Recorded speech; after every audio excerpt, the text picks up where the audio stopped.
mestre em psicanálise clínica e filósofo, criador do método Neo Equilibrium, autor dos livros best-sellers que lhe rendeu uma entrevista no programa do Jô Soares, palestrante e presidente da editora Literary Books, membro titular da Academia Paulista de Educação. Nosso bate-papo de hoje é com Maurício Sita.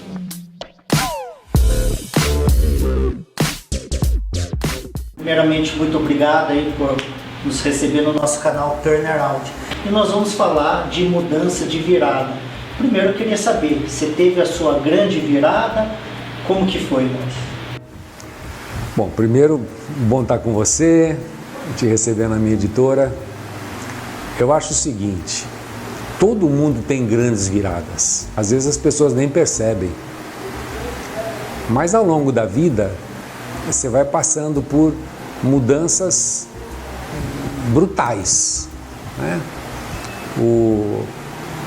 As crianças passam para a adolescência, vão para a puberdade e vai tendo uma mudança de comportamento em cima disso. Alguns conseguem transitar melhor, né, nessas fases, outros não, carregam problema para o resto da vida.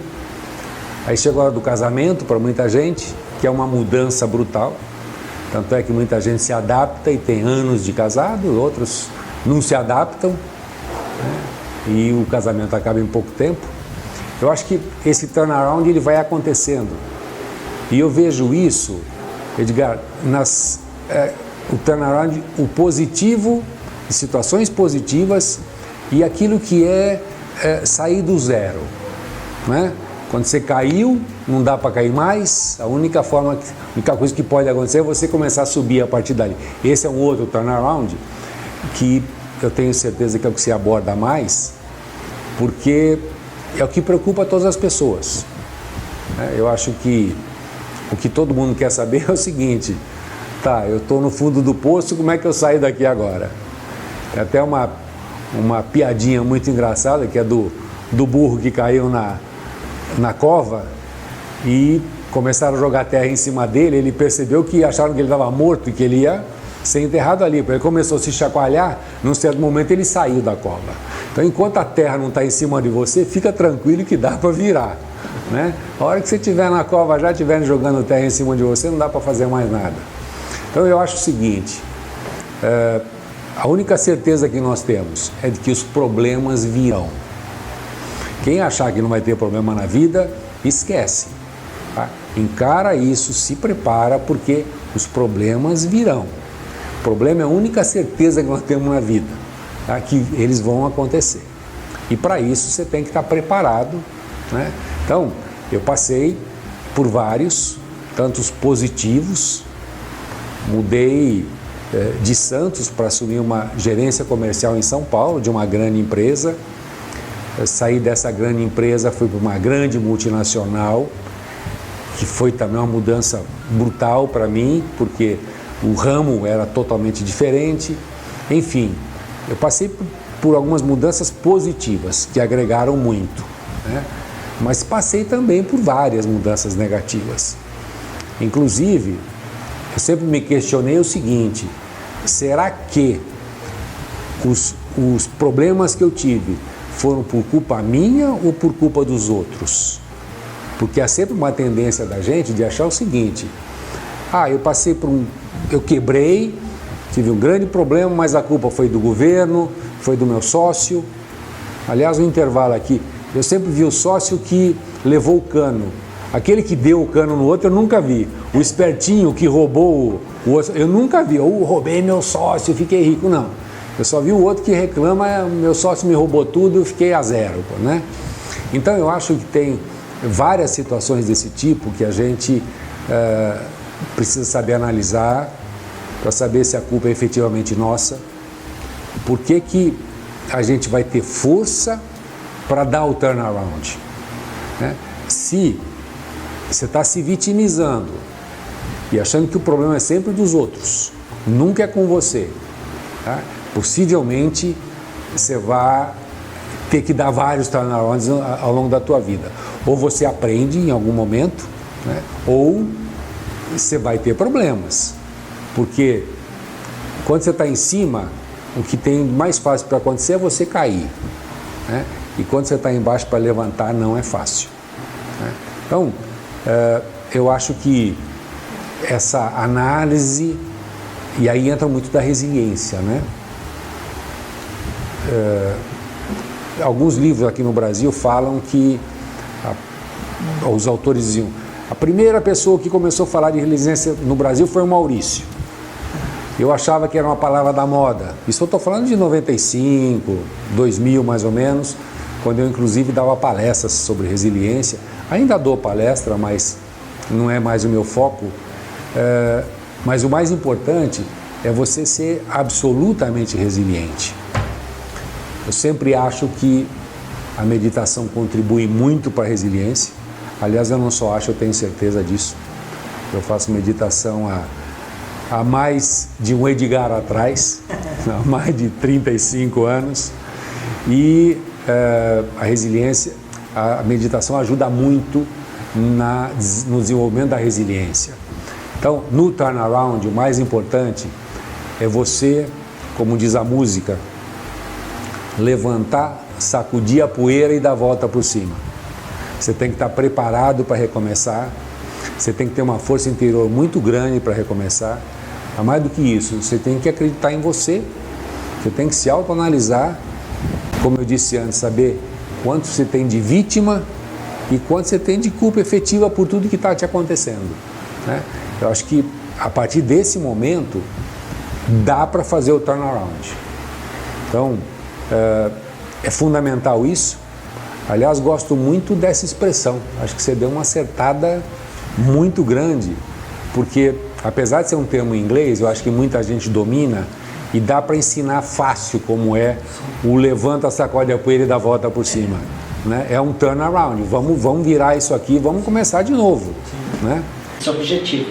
Maurício, já que você falou de resiliência, que é um comportamento, uma competência comportamental, a competência de superar obstáculos, desafios, todo mundo vai ter pedras no caminho, né? E o comportamento de virar isso rápido, né? Tem pessoas que ficam anos e anos, por exemplo, quando fracassa de um negócio, demora alguns anos para voltar a empreender. Mas vamos falar de outras competências ou comportamentos. Você que é um escritor, editor, deve ter visto muita coisa aí, até pela sua experiência, não só de idade, mas experiência mesmo de habilidades. Qual que seriam as principais competências no seu modo de pensar aí? Tá, eu vejo todas elas muito ligadas ao estado de espírito das pessoas. Eu vejo, por exemplo, o seguinte: bom humor, uma competência extraordinária. Primeiro, porque ninguém aguenta viver ao lado de alguém mal-humorado. Segundo, porque em termos de empresa, por exemplo, um ambiente mais leve é muito melhor de ser aceito e de ser vivido, né? Então, acho que tudo que se nivela com bom humor é importante. Liderança, tremenda competência, mas é uma liderança que hoje o pessoal está falando muito na liderança servidora e etc. Eu acho que liderança tem que ser feita com bom humor, tem que ser feita na base do relacionamento pessoal, levado de uma forma muito mais amiga do que impositiva. Realmente eu vejo a liderança muito mais democrática do que autocrática. Não é o manda quem pode, obedece quem tem juízo. Vamos fazer junto. Vamos lá, vamos liderar pelo exemplo, né? Mas vamos liderar de uma maneira, o Che Guevara dizia, né? Hay que ser duro sem perder a ternura, né? E o cara era um guerrilheiro e matava quem aparecesse na frente dele, pô. Talvez com um pouco de ternura. Mas eu vejo, isso também é uma coisa extremamente importante. Outra coisa que eu acho é a autoconfiança. Eu vejo a importância da pessoa estar preparado para enfrentar os desafios, né? E aí entra autoestima, né? Volto com o bom humor, mas volto mostrando o seguinte: Quem não tem autoestima, quem não está confiante, quem está inseguro, tá? Dificilmente vai conseguir liderar alguém, fazer alguma coisa. Então eu vejo como uma competência absolutamente importante. Enfim, eu tento focar mais nessa parte comportamental, porque eu vejo o seguinte: sem inteligência interpessoal, sem um relacionamento com as pessoas, tá? Quando eu falei lá anteriormente, eu não me referi à inteligência intrapessoal, é o fato do cara estar pondo a culpa sempre nos outros. Ele tem que se conhecer muito, né? Mas o domínio do relacionamento com as pessoas, o intrapessoal, é muito importante. Eu vejo essas competências como as mais importantes, porque são elas que levam a coisa para frente. A automotivação, extremamente importante, está ligado às outras, mas você levantar todo dia com vontade, com disposição, né? Sabendo que problemas vão existir, é muito importante que tenha essa automotivação. Caso contrário, o estresse, a depressão, o burnout vão te levar a ficar na cama ou num cantinho chorando, esperando as coisas melhorarem, e não vão melhorar, né? E se não atuar muito, não vão melhorar. Então eu vejo essas competências, na minha opinião, são as mais importantes. E eu deixei de falar uma, talvez tenha só tangenciado a proatividade. Acho que ser proativo é importantíssimo, né? Esperar que os outros mandem você fazer, esperar ver exemplos dos outros para você começar a reagir. Isso é terrível. Você tem que sair da frente, que o trator vai passar, eu vou fazer. As coisas vão acontecer. Acho que a proatividade também é uma competência extremamente importante.